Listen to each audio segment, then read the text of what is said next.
Sehr geehrte Damen und Herren, herzlich willkommen in der Kälte, aber bei uns ist Gott sei Dank schön warm. Let me switch to English as we have a Swedish guest today, as you know. It gives me great pleasure to be able to welcome Johan Norberg here in the holy halls of Agenda Austria. It took me quite a while to convince Johan to come to Vienna to talk to us. Although there is a history with you in Vienna. He was here as a boy, lived here for 2 years, so he speaks perfectly well German. His father worked here in Vienna, and to be honest, this was the decisive argument to get him here, to invite him for a stay in Vienna. He is an author, documentary filmmaker, lecturer, and a very popular speaker. That's why there is so much demand for you, and we in the little Austria have not the best cards, but Vienna is always a twig, and for him it was. Let's say that. He lectures about entrepreneurship, globalization, global trends, is frequent commentator on Swedish media. He is a senior fellow at Cato Institute in Washington and a senior fellow at the European Center for International Political Economy in Brussels. The first time I took notice of him was in 2001, when I read his international bestseller In Defense of Global Capitalism. Although I did prefer the German title, to be honest. The German title was Das kapitalistische Manifest. I thought, gosh, he stole the title from me because before it came into my mind. The book has been translated into 25 languages, was published worldwide, and a really huge success. And it was, I would say, a significant contribution to the debate about globalization. This was a time when globalization was not so popular, which still it is not, but it was a bit a trend in the discussion. Unfortunately, not enough of Austrians did read it. What you probably do not know is the fact that we Austrians are probably the most protectionist of all people living in open economies. So although we make more than 50% of our wealth across the border, we think that open economies are a very bad idea. Johan's latest book, Progress, 10 Reasons to Look Forward to the Future, was named by The Economist, the magazine Economist, as one of the best books of 2016. It still is a very good book in 2018. We can recommend it, buy it. It's really good. And Johan has been particularly praised for his ability to make complex ideas, developments, easy to understand to a broad audience. But that you will experience by yourself now.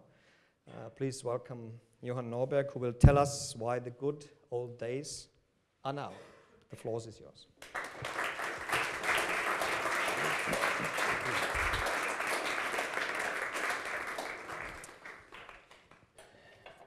Vielen Dank, Franz. And I have to say thank you so much for showing me and my wife this wonderful hospitality, this Viennese hospitality over the last few days. It's really made the whole trip worthwhile. So even if I fail miserably now and I make a fool of myself and you hate me afterwards, it have been worth it, because it's been wonderful to be back in Vienna and all those great places, as Franz mentioned.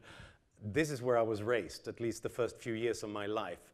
I didn't learn enough German to really excel at it, but I learned to sort of, you know, the things you need when you're 2 years old, like hier kommt ein Zug, and so on. And, you know, this body was built on Sachertarte and Eismarillenknödeln. So I returned to my childhood's blocks here, and that's wonderful. And you even gave us some Swedish weather as well, so that we'd really feel at home here in Vienna. So thank you so much for that. When you return to places, you always have this tendency to compare it to what you at least remember what it was like when you were there before. And it's not exactly the way you remembered it. And in most instances, when you read authors, and when you look at the artists and the movies about these experiences, it's never as good as it used to be in the good old days when you experienced it for the first time. Which brings me to the whole topic tonight of good old days. When were they? When were these good old days? I would say my childhood, Vienna, obviously, but it's difficult to talk about progress when people think that today we only experience war, migration crises, terrorism, poverty, inequality, and famines all over the world. How can you talk about the good old days? And now with these new technologies that ruins our attention spans and makes it impossible for us to even think and reflect on our life. I just read about a new game that the kids like to play, which really ruins their way of thinking. It ruins their attention span because they cannot look up. They don't even respond when we try to talk to them because they're so engaged with this game. And it's a kind of a silly game, and it makes them sit down instead of being out and exercising and doing all those physical activities that they need to stay healthy. And it even encourages violence because there's awful death in the game. And there are stories about how husbands and wives begin to hate one another when they play this game. And there are stories about how the losers begin to attack the winner. So it's really awful. And in the Scientific American, they wrote a story about it, how it's simple, silly entertainment of an awfully low quality. And kids should really be out and exercise instead. The game is not a computer game. This is chess. And these are the news stories about chess in the mid-19th century as it became popular throughout the Western world. And the Scientific American really had this story about the dangers of chess. And really, it's about killing a king, which really, and even a peasant can do it, which encourages bad thoughts in the populace. Basically, all new things have always been met with this kind of fear and this kind of anxiety. And stories like this interested one American writer recently, Jason Pfeiffer, to think about the good old days. What people did back then, obviously when they compared the new game of chess to what they used to do, card playing. They said that cards were much better for the mind, not this chess thing. So we always compare the new to the old. And since the old was there before, we think that was somehow what better. Jason Pfeiffer got inspired and thought, when was the good old days? And if we have this outburst of nostalgia in our world today, talking about the good old jobs, the way they used to be, good old entertainment, not the new computer games and so on, when was this? So what he did was that he went to the place where you go nowadays to find out. You go to a Donald Trump rally, talk to Donald Trump supporters about, if you think that America should be great again, when was America great? When was this era that you would like to return to? And obviously it was the 1950s. So then Pfeiffer did something interesting. He talked to the historians of the 1950s about how people looked at the 1950s at that time. And did they think that they lived in the good old days? Now things are settled and we can all relax? No, they said that now we have unique problems that we didn't used to have. We have this mindless consumer-oriented youth culture and at campuses, and they don't care about what the parents and the teachers say anymore. We have racial riots in American cities. We have the Korean War. We have the threat of immediate nuclear annihilation at any point in time. There must have been, the 1950s generation said, some previous era when people lived more in harmony with one another and the world. And in the 1950s, they thought this was the 1920s. But in the 1920s, when you talk to the historians and you read the newspaper stories, they said that now things are complicated because now we've got this difficult speed in technology. We've got the radio, we've got recorded music, we've got the automobile. So kids now take the car and drive to another place, which ruins the traditional culture that we used to have. We can't build an American culture on the car. That's impossible. And obviously the radio and things like that would give us such an extent of immediate news that it would make it impossible to reflect and even think in the future.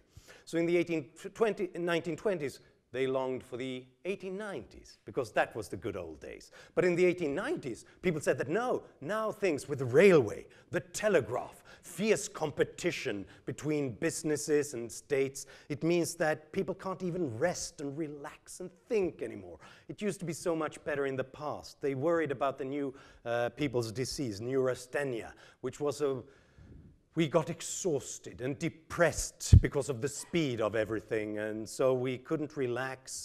The men all got impotent, and everybody got chronic diarrhea because of this. So people in the 1890s, they longed for the 1850s. And in the 1850s, they longed for the 1820s. In the 1820s, they said the 1770s. That was the good old days, you know, the revolutionary era, when we built the characters like George Washington and Thomas Jefferson and Benjamin Franklin.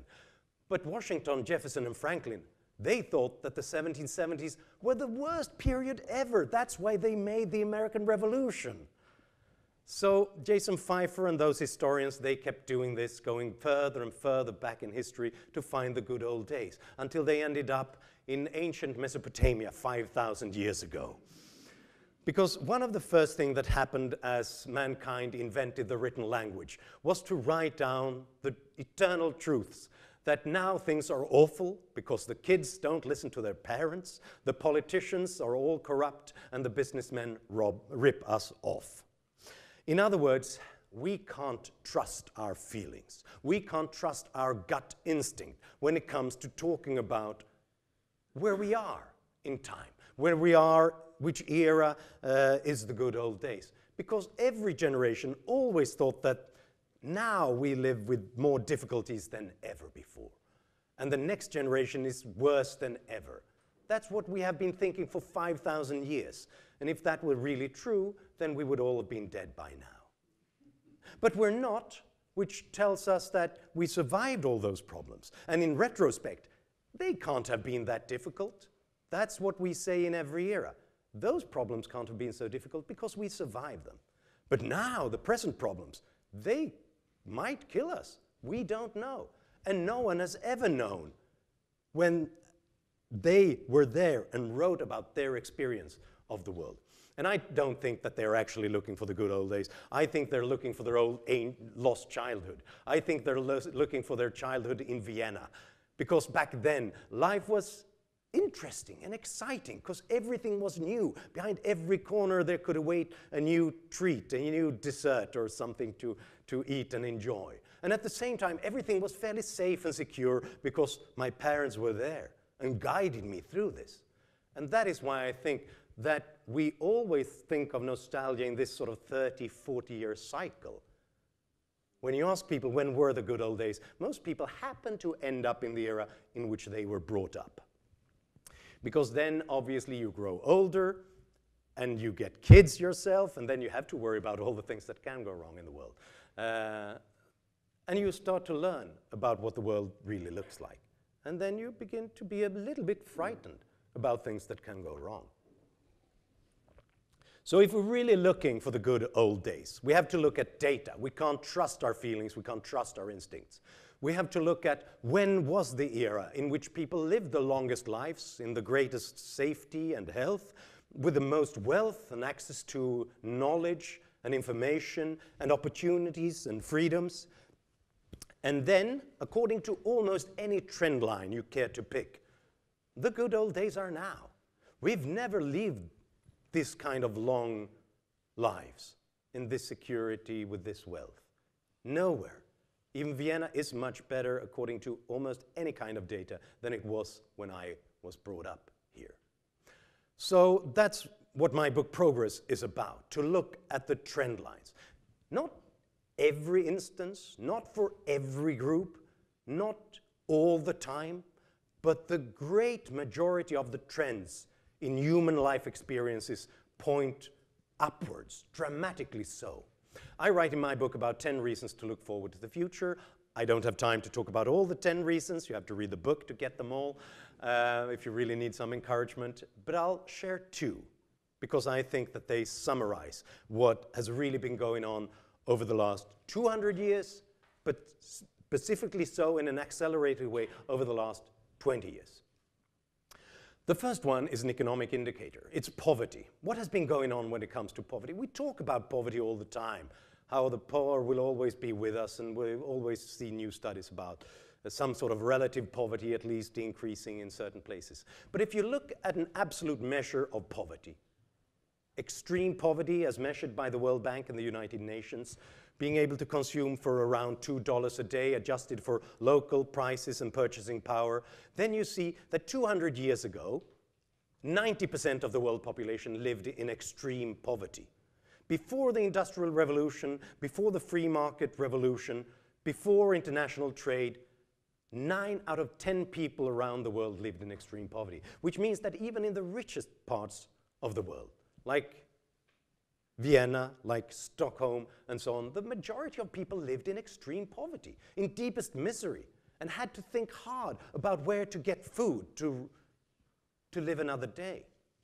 Today, we're down to around 9%, from 9 out of 10 to fewer than 1 out of 10 people around the world. The numbers on extreme poverty are better in sub-Saharan Africa today than they were in Austria and Sweden 200 years ago. That's how dramatic this development has been. Because the Industrial Revolution created these enormous forces of our productivity, and it increased the possibility to create, to innovate, to produce for every and each of us, so that we could become more valuable in the economy to others, and then we could create more, we could also earn more, and then our purchasing power increased dramatically. What we've seen in the last few decades is that the same thing is happening now, but on a larger scale around the world, as more people around the world are being integrated into the global economy. That's what globalization is all about. More people getting access to these technologies, more people getting access to the machineries of production, to international trade, to the skills that they need to produce. Or to speak with, in sort of ancient terminology, more people than ever are being exploited by global capitalism. And the only thing worse than being exploited by it is not being exploited by it. So as more people around the world have become parts of this international system of production and trade, we've seen the greatest poverty reduction that the world has ever seen. We've seen a reduction of extreme poverty by 140,000 people every day over the last 25 years. And it happened in the places that opened up the most to trade, gave people more rule of law, stronger property rights, so that they earned something if they invested in their own future, so that they knew that they would get something tomorrow if they invested in themselves, in their land, in production tomorrow as well. And as I travel to places like Vietnam and meet people like Tichi, who for the first time get a job in one of those multinational factories that produce clothes and footwear for Western consumers, the first thing that we notice is that she makes 5 times more than she did in agriculture. But the second thing that's more interesting is that she says that that's not the important thing. The important thing is the kind of lifestyle that this gives me, the kind of work and social environment that it gives me. At work, because, yeah, being indoors in an air-conditioned factory is so much better than standing out in the rice fields, in the heat, in the rain, all day long. And worse, putting your kids to work there as well, because you don't have enough of an income to invest in your children's future. That's what she does now. She used to work in rice farming from when she could stand and work. She doesn't have to force her kids to do the same thing. She gives them an education, wants to give them jobs like being a doctor and like working in the city rather than in rural areas. That's what's been going on around the world in the last few decades. A reduction of extreme poverty by 3/4. And now the first thing that happens then is that people start to worry about inequality. That's what we all talk about right now. When I wrote this book, Das Kapitalistische Manifest, and toured Europe and talked about, look, global capitalism and free trade will mean enormous opportunities around the world. People said, oh yeah, that's good for the West, that's good for the rich, that's good for us in the rich countries. But it will only exploit others and make them poorer, because someone will always lose out. And I think it's fair to say that that debate is over in many ways. People have seen that India and China and Indonesia and Vietnam are growing faster than ever, giving people more opportunities than ever before today. And then the same people come up to me and say, look, I still hate global capitalism. I still hate free trade. But why? The poor got richer faster than ever before in human history. Yeah, but someone else must lose. And now it's probably us, because they are winning. Because the myth of the zero-sum game, that the economy is zero-sum, and that if someone wins, someone else must lose, is the last thing that abandons people's minds. This is the economic myth that launched 1,000 other mistakes in so many other areas. That we think that if other countries, if other groups, if other people, if foreigners gain, we must lose. And that's not the case. That's the whole point with the open market. No deal is ever done unless both parties think that they gain from it. The thing that happens as we can import something from another place is that we can move on from producing the things that we did worse to doing the things that we do better, and move capital and labor to those places. That's the whole way that we've created opportunities throughout these 200 years. Yes, some jobs, some industries will always lose out. That's the whole point. If we do new things in better ways, then we have to stop doing old things in old ways. We also have to make sure that those who lose out gain from it, and give them the skills so that they can benefit from this economy as well. But nothing is gained from shutting the borders. Nothing is gained from trying to block this process, because basically 9 out of 10 jobs that are being lost in manufacturing were not lost due to trade. They're lost due to automation. So any kind of tariffs, the kind of tariffs that apparently lots of Austrians seem to encourage, we might get some factories back, but we wouldn't get the old factory jobs back, because they're gone. It's not 1,000 guys with wrenches and tools anymore. It's a couple of guys with computers. So those old jobs are lost. The question is how to give people the new jobs.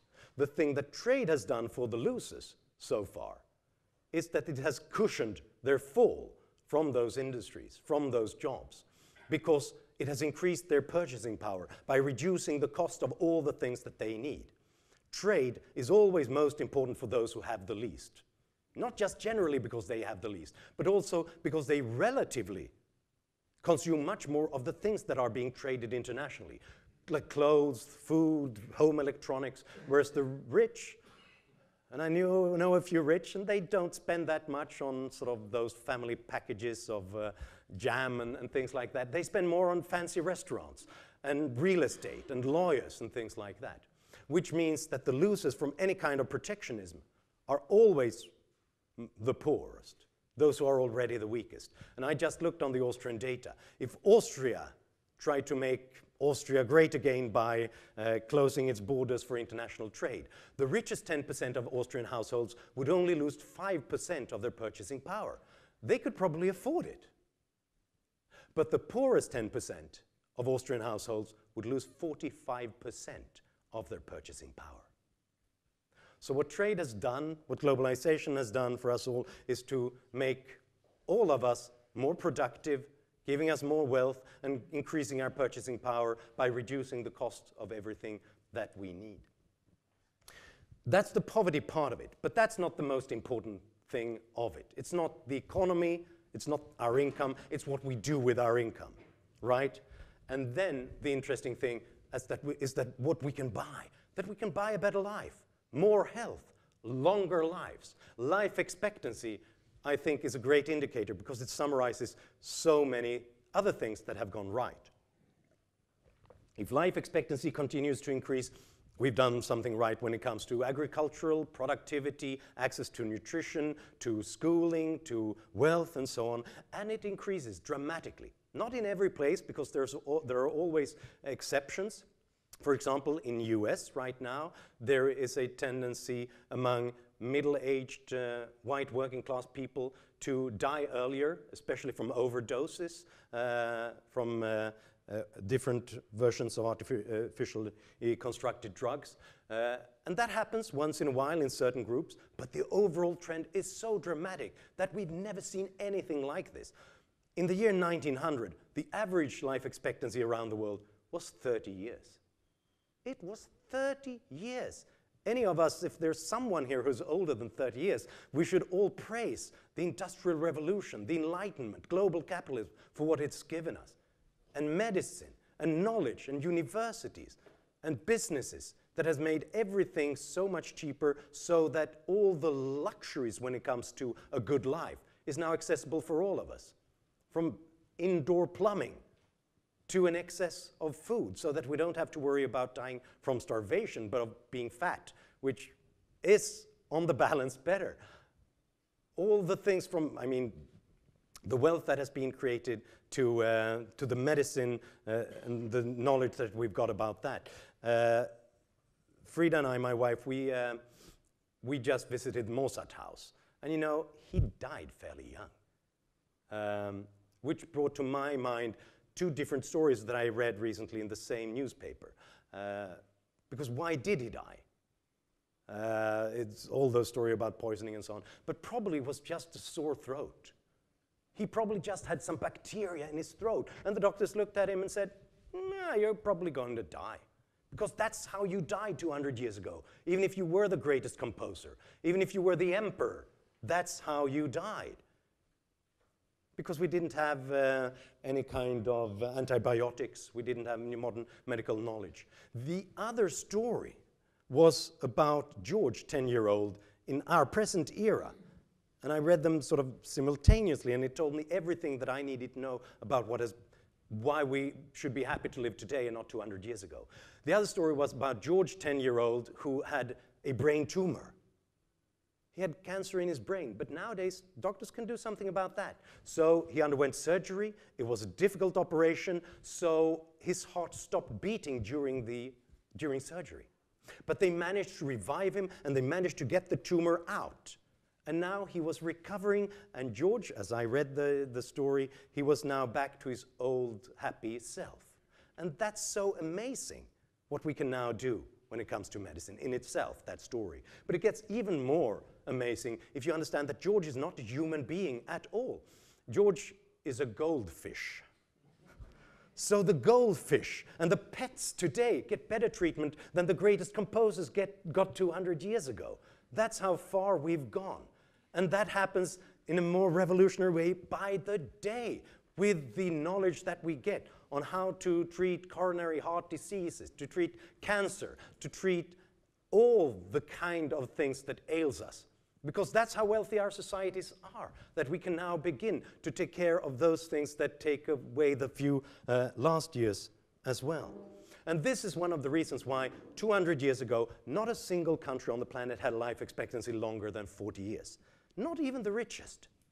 Today, there's not a single country in the world where life expectancy is shorter than 40 years. Not even the richest.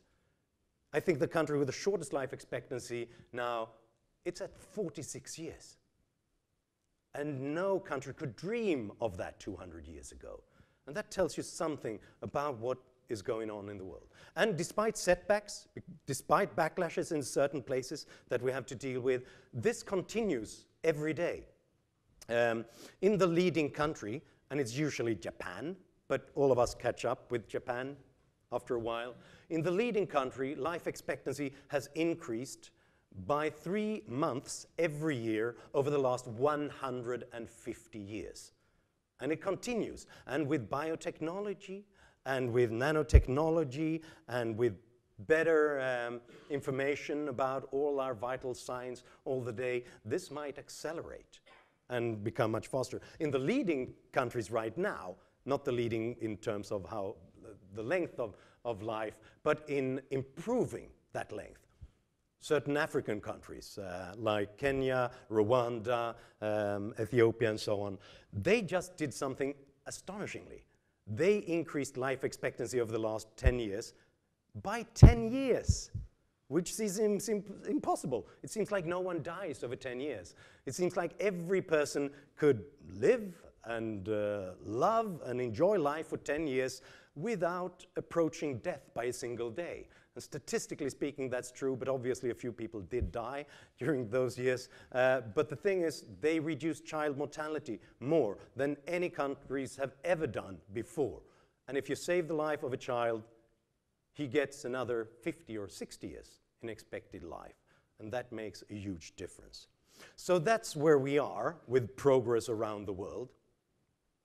Every minute that I talk, another 100 people are being lifted out of extreme poverty. Every minute that I talk, your life expectancy is being increased by 10 seconds or something like that. So you don't approach death by a minute. Every minute I talk, you don't have to look at me in that way. Yeah, thank you. Yeah, there's a bonus at the end then. So that's what's going on. And why is that? What made this enormous change? When it comes to life expectancy, nothing happened overall over the global average for 100,000 years. And then suddenly everything happened in 100 years, over 4 generations, the generations that we happen to be a part of. Nothing happened when it came to GDP per capita, incomes, over the last 100,000 years, nothing that we can see in the statistics. But then suddenly over 200 years, we multiplied, we increased wealth in the Western world by 20-fold, basically. And it's happening in other places now as well, faster than we did it. What happened? Well, basically 3 freedoms. The freedom to explore strange new knowledge so that we learned more about how we work as individuals, the world, the natural laws, and how machines and technology can help us to improve this. The freedom to exploit this and experiment with it in new technologies and new business models, even when it threatens established vested interests and traditions, and the freedom to exchange this across borders so that we could borrow the ideas and the knowledge of others and exchange it with our own knowledge and our own technologies and exchange goods and services across borders. The Enlightenment, the Industrial Revolution, the opening up of Europe, the reunification of Europe and globalization, they're all parts of those freedoms. That is what changed it. That is what is happening now in certain developing countries. They are being opened up to that extent so that more people like Tici get the freedom to make use of the best ideas and the best technologies to improve her life. Those are the 3 important freedoms. The problem right now in our world is that those freedoms are under attack from populists of the left and the right. Those who say that we need something stable, we need the certain, the way it used to be in the 1950s or the 1920s or whatever you pick. Pick your preference, but any kind of certainty, because everything new is always unpredictable. We don't know where it's going to end up just because we open up for new experiments and new business models and new ideas. It could go completely wrong, and it's easy to think that that's the case, unless you study history and realize that all the things that we love today were the result of those bizarre experiments and this opening up of the entrepreneurship and the innovation and the creativity of individuals, of entrepreneurs, of writers and artists and workers everywhere. We didn't know where it would end up, but with those millions of experiments, some of them proved to be the things that saved our lives and changed the world and improved our world to the extent that we think that this must now be saved. Exactly this kind of lifestyle has to be saved against all those experiments. That's the risk, that's the danger we're facing right now, that people will just take all this progress for granted and block the sources of further progress, that we need to deal with the problems that always appears. And one of the reasons why this happens is, I think, that people do not appreciate the progress that is taking place. That's the reason why I wrote a book on progress. I think we just take it for granted and we do not notice what is going on right now. And just to share a small anecdote about this, I noticed this in a dramatic way when I published the book, and I also thought, I will publish a chart. I will combine different graphs into one sort of killer chart that will explain everything and that will convince everybody about what has been going on in the world over the last 25 years. So I picked the important indicators like extreme poverty, global hunger, child mortality, and illiteracy. What has happened to those 4 indicators over the last 25 years? And the chart showed that they all collapsed dramatically. They were halved or more than halved during this era when we've complained about the world going astray. And I published this on social media, and I thought, my job here is done. Now everybody will be convinced. But I started getting worried when a British woman retweeted me. On Twitter, she published this as well for all her followers to see with her own interpretation. And she wrote, "You have to look at this horrible chart that proves my sense that we are going to hell in a handcart in the world." Because she had read the chart upside down. And she thought that everything that was good 25 years ago had been halved, basically.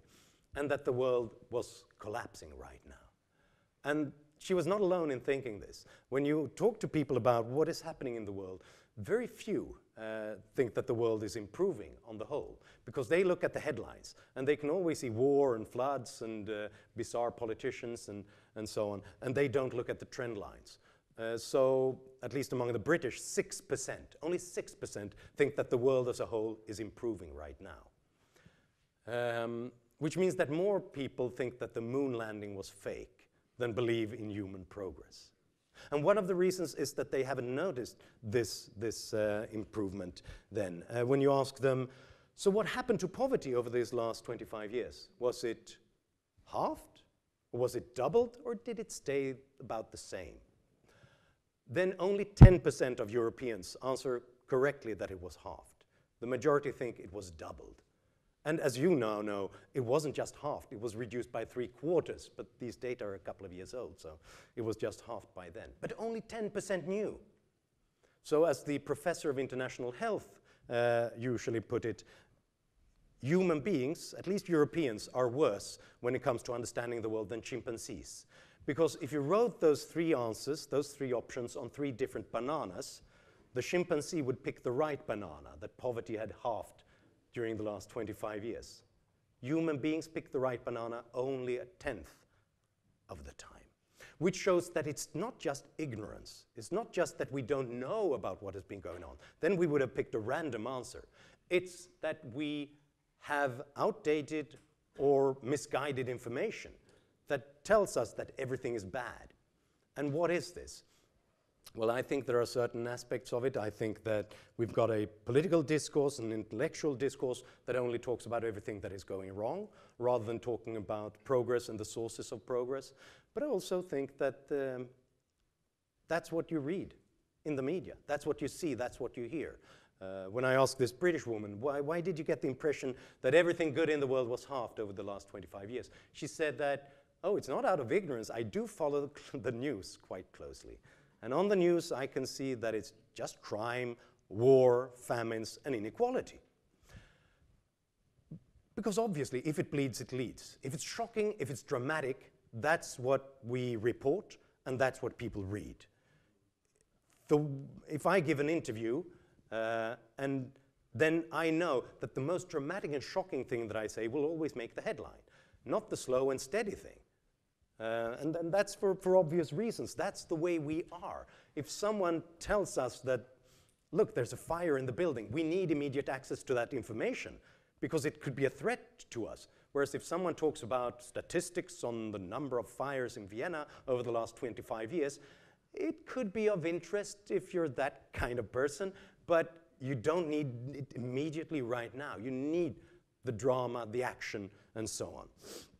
And I think that it's not really I mean, this explains why we get this impression. The risk of dying in a natural disaster has been reduced by 90% over the last 100 years. But no one knows this because there's always a flood that kills people somewhere in the world. And with global media, this will top the news cycle everywhere.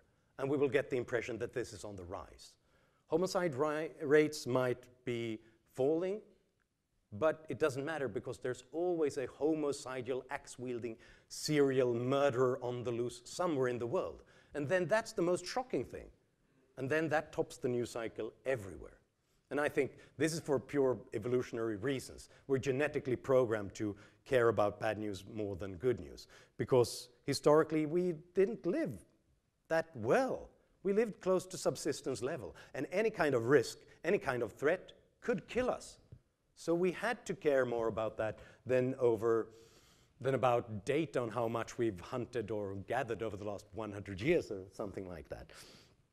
So it's part of our DNA. But the problem is that in a global media world, with immediate access to information about everything, and especially social media as well, there's always someone there with a cell phone camera when things go wrong. And then that will instantly be shared with the rest of the world. And that's a good way of democratizing information, teaching us more about the world. If we understand that this is only part of the story, if we understand that this is like trying to understand Vienna by just going to the emergency hospital, because things that have happened in Vienna end up in the emergency hospital. It's part of the story, and it's an important part of the story. But if we don't understand what is going on in other parts of Vienna, but the hospital, then we get this distorted perspective on what is going on, and we think that everybody's just dying all the time. This is what this short attention span does to us.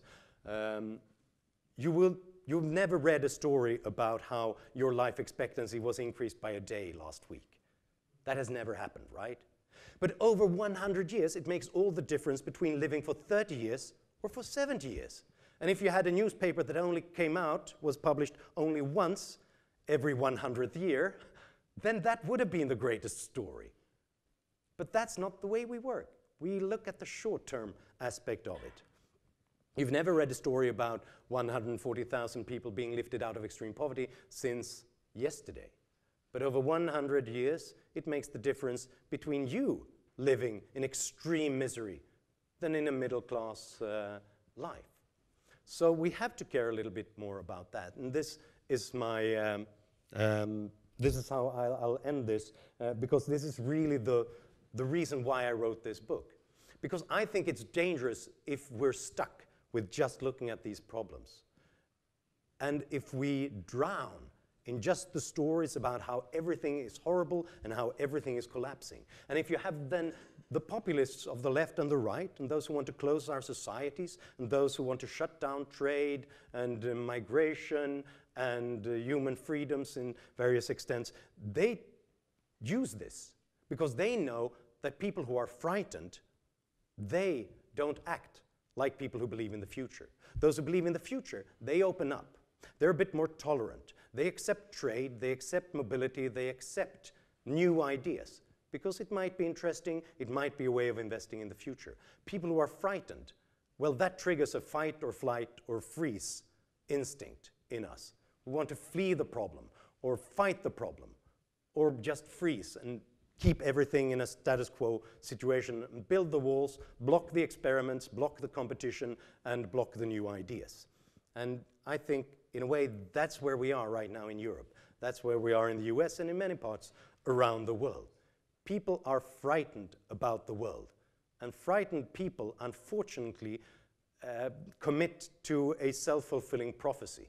They're afraid that things will go wrong, and therefore they shut down the experiments and the opportunities and the freedoms that create the progress and the opportunities and the abilities for more people to try to solve the problems that we have. And then we end up in a far more miserable situation than we would otherwise. So in other words, we have few things to worry about and fear than fear itself. But then we do have a lot of things to fear because there's a lot of fear out there. So let me end with a quote by Douglas Adams, the science fiction author, when he pointed out that the image we have of the future dictates how we try to get there.